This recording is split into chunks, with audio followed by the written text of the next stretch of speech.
Hi friends, అందరూ ఎలా ఉన్నారు? బాగున్నారనుకుంటానండి. ఈరోజు ఇలా చేసుకున్నానండి పూజ కార్యక్రమం. అమ్మవారికి ఇలా నైవేద్యము బెల్లపన్ను నైవేద్యం పెట్టానండి. ఈ విధంగా ధూపదీప నైవేద్యాలతోటి పూజ బ్రహ్మాండంగా జరిగిందండి.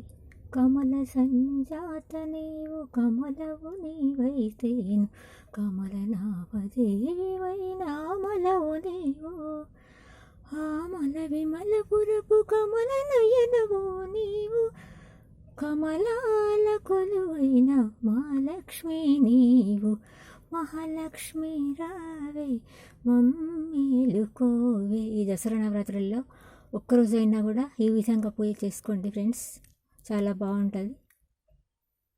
మనస్ఫూర్తిగా చేసుకుంటే ఏ రోజైనా కూడా అమ్మ కరుణిస్తుందండి. ఆ లలిత పరదేవత లక్ష్మి సరస్వతి ఆమె రూపాలేనండి. అందుకని వారిని కూడా పెట్టడం జరిగిందండి. ఓం సరస్వతి నమః, ఓం దుర్గాయ నమః.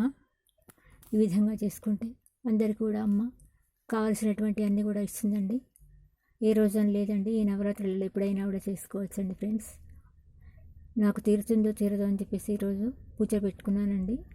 రోజు ఏదో పని ఉంటుందండి, అందుకోసం ఒక్కరోజైనా కూడా చాలా చక్కగా పూజ చేసుకుంటే ఎంతో బాగుంటుందని అనుకున్నాను ఫ్రెండ్స్.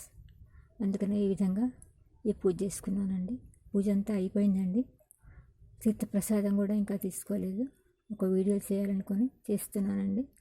అందరికీ మరోసారి దేవి నవరాత్రి శుభాకాంక్షలు మరియు దసరా శుభాకాంక్షలతోటి వానమామలి అరుణాదేవి యూట్యూబ్ ఛానల్ ఉంటానండి ఫ్రెండ్స్.